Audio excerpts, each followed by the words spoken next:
आइए, सुनिए, देखिए, समझिए सनातन सत्य।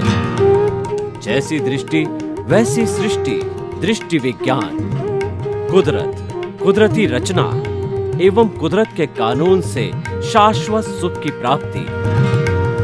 जोधपुर के परम पूज्य महात्मा उपासक प्रोफेसर डॉक्टर सोहन राज तातेड़ के निर्देशन में सनातन सत्य। जैसी दृष्टि वैसी सृष्टि, दृष्टि विज्ञान।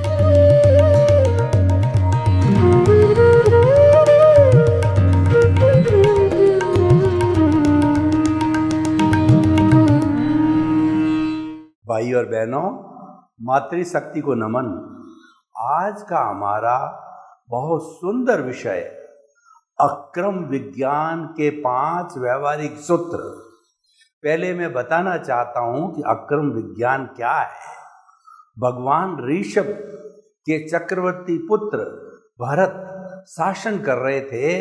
उन्होंने पिता श्री को, जो कि तीर्थंकर थे, भगवान ऋषभ को निवेदन किया कि आपने मेरे 99 भाइयों को दीक्षित कर दिया और मोक्ष की ओर उन्मुख कर दिया है, लेकिन अब मेरा क्या होगा?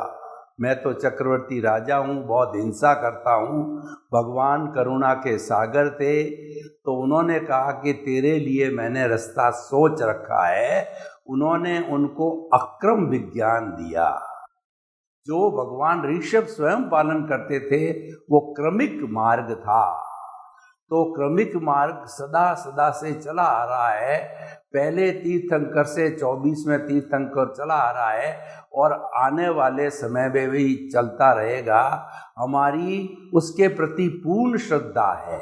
लेकिन जो भगवान ऋषभ ने भरत को दिया वो था अनित्य अनुप्रेक्षा का और अन्यत्व अनुप्रेक्षा का। तो शीश महल में बैठ करके उन्होंने दोनों तरह की अनुप्रेक्षा की। शरीर भिन्न, आत्मा भिन्न, भेद विज्ञान गहराई से किया और उन्होंने ज्ञान प्राप्त किया और वो भी मुक्ति को गए। तो उस समय दादा भगवान का जीव, जो आज दादा भगवान है, जो अक्रम विज्ञान के प्रवर्तक है, वो उस समय में वो जीव उनका सहयोगी था। तभी से भगवान उनके जो है वो तभी से दादा भगवान कहिए, वो निरंतर चिंतन करते रहे 10 लाख वर्ष तक। इस सृष्टि का रचयिता कौन है, इस सृष्टि का संचालक कौन है और मैं कौन हूँ, इसका वो बराबर चिंतन करते रहे। तो अब 1908 में उनका जन्म होता है बादरण में, गुजरात स्टेट के बादरण जो है गांव में उनका जन्म होता है। और 1958 यानी 50 साल की उम्र में उनको एक दिव्य ज्ञान हुआ, दिव्य चक्षु खुल गए। सूरत के तीसरे प्लेटफॉर्म पर शाम के समय जब वो बेंच पे विराजमान थे तो एक भुवन भास्कर उदय हुआ ज्ञान का और उनको दिव्य चक्षु खुल गए। उनको एक ज्ञान मिला, उसका नाम उन्होंने अक्रम विज्ञान दिया। हालांकि वो इसी भाव के अंदर जो है वो आगे जाकर के और मुक्ति को प्राप्त हो सकते थे। उसके पहले भी वो जो है 24 तीर्थंकरों के समय में कभी भी मुक्ति को जा सकते थे, क्योंकि वो शुद्ध आत्मा वाला जीव था। लेकिन वो चिंतन करते रहे कि मुझे बहुत से लोगों को मुक्ति में भेजकर मुक्ति में जाना है। इसीलिए उनका नाम खटपटिया वीतराग है और अभी भी वो भरत क्षेत्र के अंदर विराजमान है। ऐसा बताया जाता है कि अगली 24वीं में वो तीर्थंकर होंगे उनका जीव। तो उन्होंने अक्रम विज्ञान जो दिया, वह अक्रम विज्ञान एक फ्लाइट है, एक लॉन्ग जंप है, एक हाई जंप है और एक लिफ्ट का काम है। यानी जिसका क्रम नहीं हो, जो क्रमिक मार्ग है वो पहले गुणस्थान से स्टेप बाय स्टेप 14वें गुण स्थान में जाके मुक्ति को जाता है। लेकिन ये अक्रम, इसका क्रम नहीं है और इसकी 250 वर्ष तक ही रहेगा, लेकिन क्रमिक मार्ग निरंतर चलता रहेगा। इन 250 वर्षों में जो पुण्यशाली जीव होंगे, जिनका बहुत बड़ा पुण्योदय है, उनको ज्ञानी पुरुष मिलेंगे और उनको ज्ञान दे करके और अक्रम विज्ञान का परिचय कराएंगे। पुण्योदय उपादान उन जीवों का होगा और जो है ज्ञानी पुरुष का अतिशय कहिए, ज्ञानी पुरुष का रियल पुरुषार्थ कहिए, उससे ज्ञान दिया जाता है। एक्चुअली इस ज्ञान में होता क्या है? मुख्य बात यह है कि जो अक्रम विज्ञान का ज्ञान दीक्षा जब दी जाती है तो होता क्या है उसके अंदर। इधर तो उपादान वाले का पुण्योदय काम करता है, उधर जो है वो जो उसके दाता यानी ज्ञानी पुरुष है, उनकी कृपा, उनका अतिशय और उनकी साधना है, दोनों के बल से जो है वो जो व्यक्ति ज्ञान लेने वाला है उसकी कर्ता पद को छीन लिया जाता है और वह समर्पित होता है ज्ञानी के सामने कि मन वचन काया, द्रव्य कर्म भाव कर्म नौ कर्म मन वचन काया तथा मेरे नाम की सब माया आप प्रकट परमात्मा प्रभु के सुचरणों में समर्पित करता हूँ। नो ऑनरशिप नो डूअरशिप, कर्ता भाव पे हमेशा हमेशा के लिए फॉर एवर जन्म जन्मांतर चौकड़ी लग जाती है। कर्ता भाव गया, कर्म बंधन समाप्त। कर्म बंधन का कारण कर्ता भाव ही है, ऐसे हमारे आगम बताते हैं। और कर्ता भाव विलीन हो जाता है। कर्ता भाव विलीन क्यों होता है? कि वो अपने ज्ञान से, अतिशय से जो ज्ञान लेने वाला है उसका अनंतानुबंधी कषाय, जो दर्शन मोहनीय की प्रकृति होती है, जो कर्म बंधन कराती है, उसको भस्मीभूत कर देते हैं, उसको क्षय कर देते हैं। उस जो है जहर की थैली को निकाल करके शल्य चिकित्सा करके वो फेंक देते हैं, तो वो ज्ञान आ जाता है। और पीछे हालांकि दर्शन मोहनीय की 4 प्रकृतियां होती है, वो हम भूल नहीं सकते। वो है अप्रत्याख्यानी, प्रत्याख्यानी, संजलन, लेकिन वो इतनी लाइट होती है कि मुलायम लकड़ी के अंदर लकीर खींचना और जो बालू रेत में लकीर खींचने के समान, पानी में लकीर खींचने के समान इतने डाइल्यूट होते हैं कि एज गुड एज डिस्चार्ज कर्म के होते हैं, वो आराम से कट जाते हैं। तो हम ये नहीं कहते हैं कि संपूर्ण रूप से कर्मों का बंधन हो गया, चार्ज होगा ही नहीं, होगा चार्ज, लेकिन जो चार्ज लाइव पहले लंबा होता था वो नहीं होगा, अब इरियापथिक चार्ज होगा, जो कि एक जो है समय में वो कर्म बांधा गया, दूसरे समय में भुगता गया और तीसरे समय में वो झड़ गया। तो भाइयों और बहनों, हम वो अक्रम विज्ञान दिया गया, सीट कर्ता भाव से आत्म पद पर बिठा दिया, बहिर आत्मा से जो है अंतर आत्मा पद पर बिठा दिया, और उन्होंने जो है वो भेद विज्ञान कर दिया कि शरीर अलग आत्मा अलग, यानी जड़ और चेतन के बीच के अंदर भेद रेखा खींच दी। उन्होंने जो है वो ज्ञाता दृष्टा रूप में दे दिया। दृष्टि, इसका नाम है दृष्टि विज्ञान। जो ज्ञान दिया जाता है इसका नाम दृष्टि विज्ञान है। यानी आपकी जो दृष्टि जो अधोमुखी थी वह ऊर्ध्वमुखी हो गई। आपका चिंतन जो है वो स्वार्थ की चेतना से परार्थ की चेतना से परमात्मा बनने तक आ गया, यानी हमारे को परमात्मा बनने की प्रक्रिया के अंदर लगा दिया।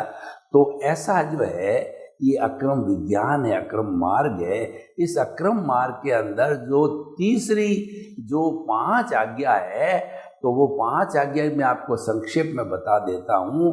और ये 5 आज्ञा ही मोक्ष है। पहली और दूसरी आज्ञा सम्यक दर्शन, तीसरी आज्ञा होती है सम्यक ज्ञान से जुड़ी हुई, चौथी आज्ञा होती है सम्यक चारित्र से जुड़ी हुई, और 5वीं आज्ञा होती है सम्यक तप से जुड़ी हुई। तो पहली आज्ञा क्या है कि रिलेटिव व्यू पॉइंट, कोई भी जीवित आत्मा, जीवित व्यक्ति हमारे सामने आए तो हमें उसको नामधारी देहधारी पैकिंग रूप में मानना चाहिए। जैसे कि मान लीजिए कि आपके कोई रिलेटिव आगे बहुत बड़े ऑफिसर है, तो उनका नाम, और वो ऑफिसर है उसको हम नामधारी कहेंगे, देहधारी कहेंगे, पैकिंग रूप में कहेंगे। तो ये तो हो गई पहली आज्ञा। दूसरी आज्ञा है कि रियल व्यू पॉइंट, लेकिन वो पॉइंट था रिलेटिव व्यू पॉइंट, जहाँ शरीर आ गया, जहाँ क्रिया आ गई, जहाँ पुद्गल आ गया, जहाँ जड़ आ गया, वो रिलेटिव व्यू पॉइंट है। और real point, real view point चेतना से जुड़ा हुआ है।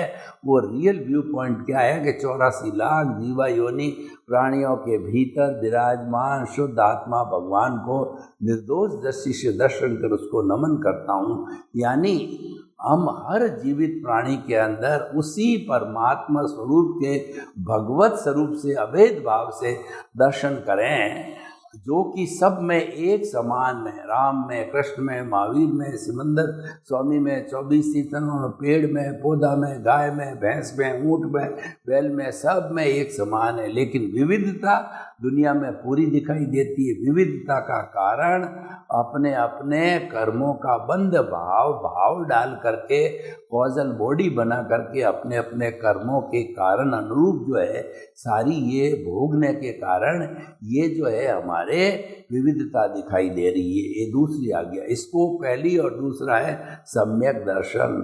तीसरी आज्ञा है कर्ता व्यवस्थित शक्ति। आपका कर्ता पद पे चौपड़ी लगा दी, यानी कर्ता मैं हो ही नहीं सकता। दुनिया के किसी भी प्राणी को कर्ता नहीं माने, सब निमित्त है, निर्दोष है, अकर्ता है और शुद्ध आत्मा स्वरूप है।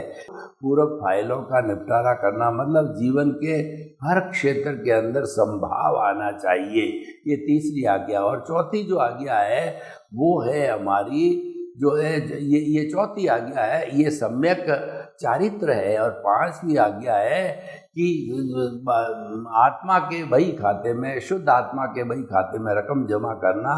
यानी आपको जब ज्ञान दिया जाता है तो प्रतीति, जागृति और अनुभव जो है, तीन बड़े बड़े सहयोगी उपक्रम दिए जाते हैं जो कि आपको मुक्ति तक लाते हैं। प्रीति तो अपने अतिशय से, अपनी कृपा से, हमारे जो प्रारब्ध से ज्ञान देने के समय के अंदर जो आत्मपद दिया जाता है, 100% ये प्रीति एहसास अनुभव हमारे भीतर बैठा दिया जाता है 24 आवर्स कि मन वचन काया से मुक्त। ऐसा मैं शुद्ध आत्मा हूँ और मन वचन काया तथा उससे जुड़ी हुई हर अवस्था मात्र कुदरती रचना है और वह व्यवस्थित है, कुदरत के अधीन है हमारी। उसके अंदर कोई पंचायती, कोई डिस्टर्बेंस नहीं चलता है और वो व्यवस्थित मतलब फिक्स है।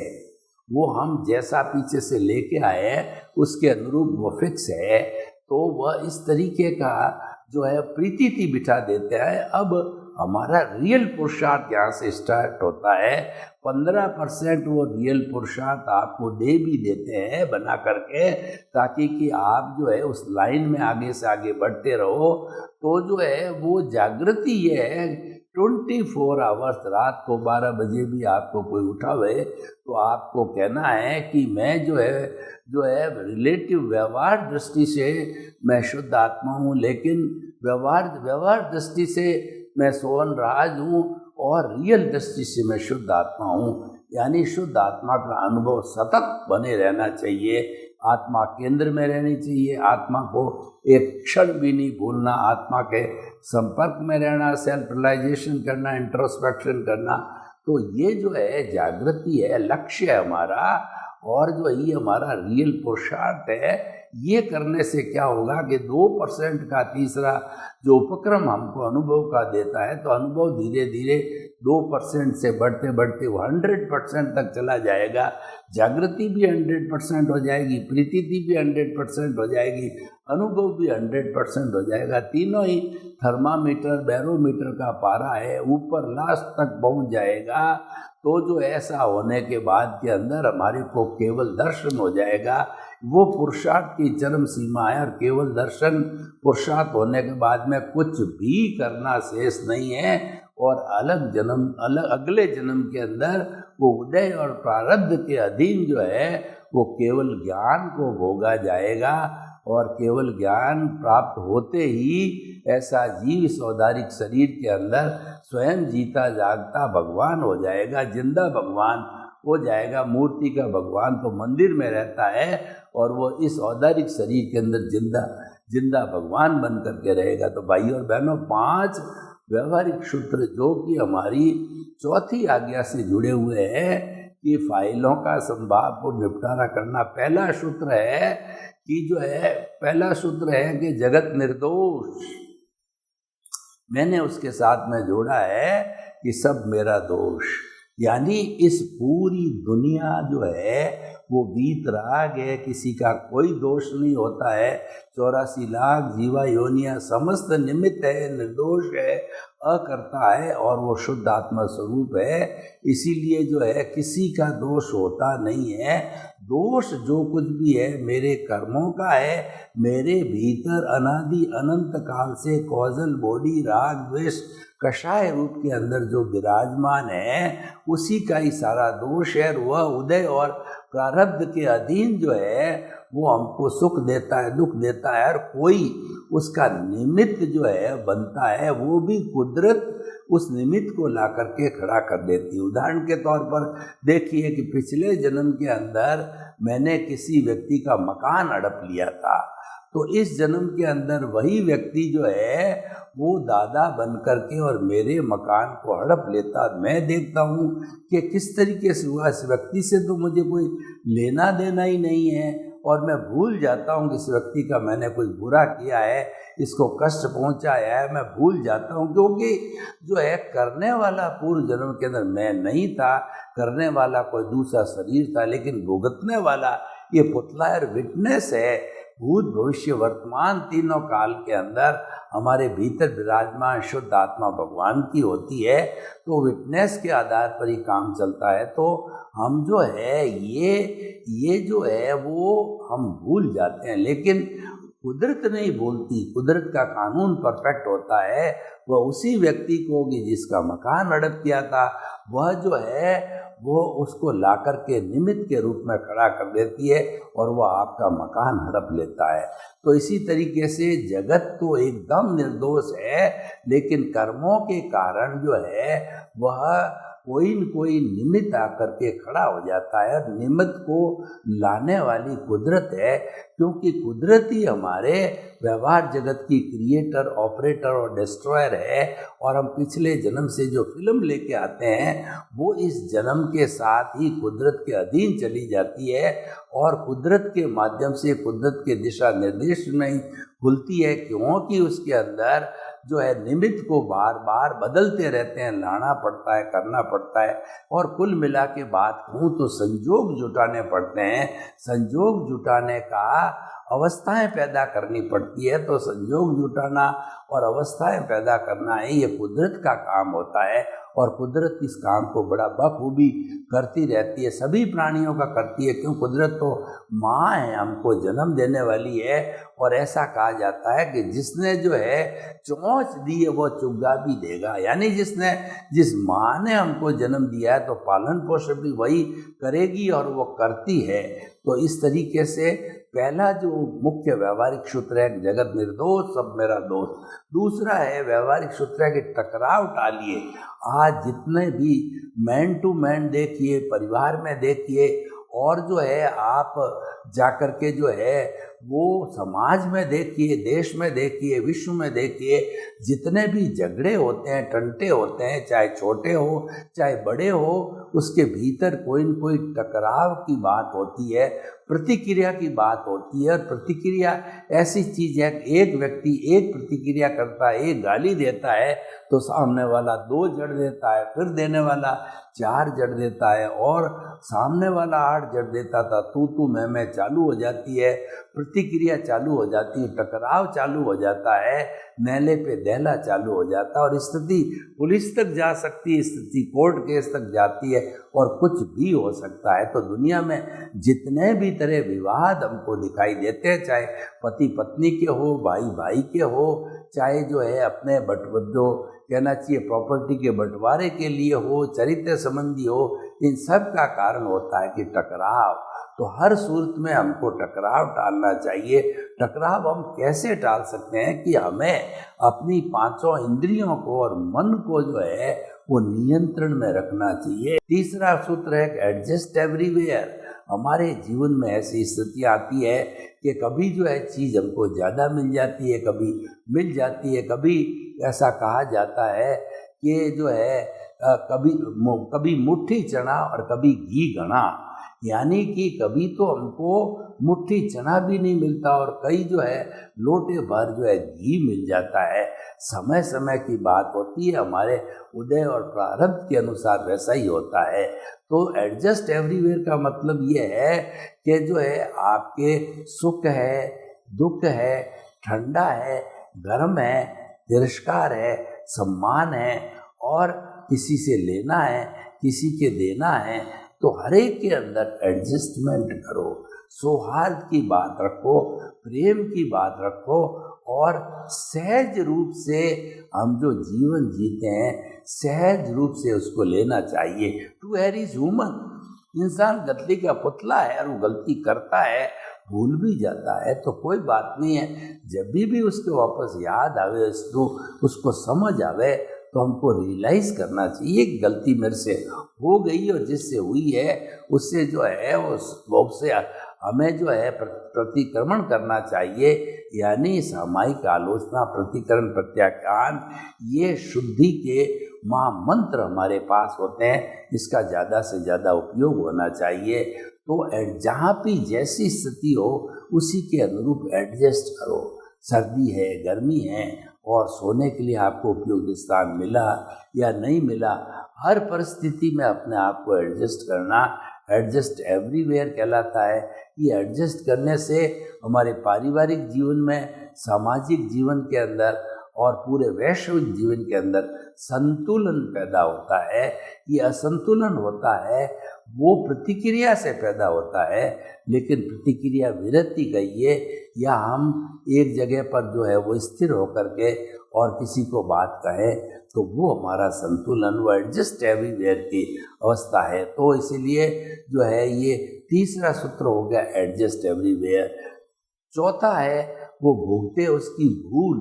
इसका अर्थ क्या हुआ कि जो सफरर है, भूल 100% सफरर की होती है। उदाहरण के तौर पर देखिए, आप कार चला रहे हो और कार चलाते चलाते जो है वो साइड में किसी ने आकर के आपके टक्कर मार दी, बम्पर फोड़ दिया, कांच फोड़ दिया, तो आप जो है दो तरह के यहाँ व्यू पॉइंट होता है। एक व्यक्ति लड़ाकू होगा तो उसके ड्राइवर को नीचे उतारेगा और उसकी मारा पीटी भी कर सकता है। ये अंधा है क्या, तू देखता नहीं कि तू साइड में आकर के जो ये मार रहा, तेरे को दिखना चाहिए, तूने साइड में आकर के मारा है। और मेरी गलती क्या है, गलती सारी उसी की है, लेकिन कई बार वो गलती स्वीकार करता है, कई बार नहीं करता है, क्योंकि अलग अलग दिमाग के लोग होते हैं।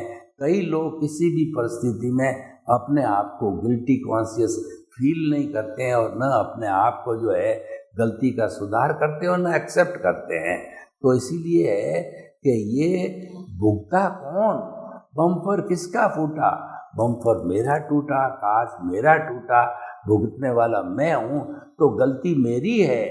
और क्योंकि मैंने पूर्व जन्म में जो व्यक्ति निमित्त बन करके जिसने मेरा कांच फोड़ा है या मेरा जो है बोनट तोड़ा है, तो पिछले जन्म में वैसा का वैसा व्यवहार मैं उसके साथ कर चुका हूँ और अब कुदरत ने उसी संजोग को जो है मेरे सामने ला करके खड़ा किया और वही काम कर रहा है जो एग्जैक्टली मैंने पिछले साल में किया था, पिछले जन्म में किया था। यानी कर्मों का भुगतान है, आप करते रहो। कर्म भुगतान जो है के लिए ही ये शरीर मिला है। शरीर का फंक्शन क्या है, ये पिछले जन्म के कर्म के भुगतान के लिए मिला है। और ये जो शरीर है वो शरीर व्याधि मंदिर, ये व्याधि का मंदिर है, क्योंकि गलन मिलन धर्मा ये सप्त धातु से बना हुआ है, इसलिए इसके अंदर बदबू भी रहती है और ये जो है वो गलन मिलन धर्मा होता है। तो भाई और बहनों, इस तरीके से जो है वो एडजस्ट भुगतता है, उसकी भूल है। तो जो कुछ भी भुगता जा रहा है सारी मेरी भूल है। तो इसीलिए ये बहुत बड़ा सूत्र है। लोग तो दूसरे को दोषी बनाते हैं, तो इस सूत्र के अनुसार हमें किसी दूसरे प्राणी को दोष नहीं देना है। दोष हमारे स्वयं के कर्मों का है। तो सारा दोष जो है स्वयं के कर्मों के हिस्से आता है, उस पर मढ़ा जाता है। तो हमें चला के वो दोष दूसरे पे ट्रांसफर नहीं करना चाहिए। और जो 5वीं आज्ञा है वो ये है कि जो है 5वीं आज्ञा जो है वो ये है कि 4थी आज्ञा हमने अभी आपको बताई कि भुगते उसकी भूल, और 5वीं आज्ञा है हुआ सो न्याय। देखिए कई बार क्या होता है कि हम काम करते हैं, कठोर परिश्रम करते हैं और हमको उसका रिजल्ट मिल जाता है। कई बार क्या होता है कि हम कोई भी काम करते हैं और हमको रिजल्ट नहीं मिलता। उदाहरण के तौर पे एक बच्चा है, वो बहुत योग्यता रखता है, अच्छी पढ़ाई करता है, होमवर्क करता है, और दूसरा क्या है कि रिवीजन करता है, मतलब सभी तरीके से वो पुरुषार्थ करता है कि मेरे प्रथम श्रेणी आनी चाहिए। लेकिन पुरुषार्थ करते करते हम जानते हैं कि कुछ ऐसे व्यवधान आ जाते हैं जो कि उसके हाथ के बाहर है। तो हम आपको ये कहना चाहते हैं कि ये न्याय, कुदरत हमेशा न्याय करती है। हमारे न्याय में कमी हो सकती है, कुदरत के न्याय में कमी नहीं हो सकती। तो इन 5 सूत्रों का आप जीवन के अंदर पालन करिए तो निश्चित तौर से आपके मुक्ति की नींव लग सकती है। सर्वे भवन्तु सुखिनः, सर्वे सन्तु निरामया। लोक के सब जीवों को सुख मिले, शांति मिले, आनंद मिले, प्रेम मिले, सौहार्द मिले, और सब स्नेह स्नेह मुक्ति को जावे आपके प्रति मंगल भावना। ओम शांति, ओम शांति।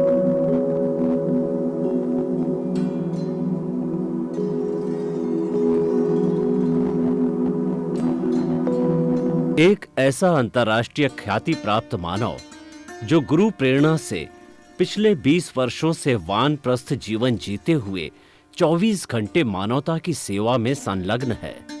एक ऐसा मानव जो अभी राष्ट्रीय, अंतर्राष्ट्रीय टीवी चैनलों पर 7,500 एपिसोड के माध्यम से सनातन सत्य, आत्मविज्ञान एवं पुनरुत्थान, व्यवहार एवं निश्चय जगत के जीवनोपयोगी विषयों पर हृदय स्पर्शी प्रवचन कर चुका है। उस मानव का नाम है महात्मा उपासक प्रोफेसर डॉक्टर सोहन राज तातेड़। प्रोफेसर तातेड़ द्वारा योग, दर्शन, शिक्षा विषयों पर रचित पीएचडी स्तर के 250 शोध ग्रंथ भारत के 100 प्रतिष्ठित विश्वविद्यालयों में शोधार्थी पढ़ रहे हैं तथा वे सभी शोध ग्रंथ वहां की सेंट्रल लाइब्रेरियों में उपलब्ध हैं। महात्मा सोहन राज ने अभी तक हजारों स्कूलों, कॉलेजों, विश्वविद्यालयों एवं संस्थाओं में सेमिनार, वर्कशॉप, कैंप लगाकर लाखों विद्यार्थियों को योग, दर्शन, शिक्षा का प्रशिक्षण देकर उन्हें सुसंस्कारित किया।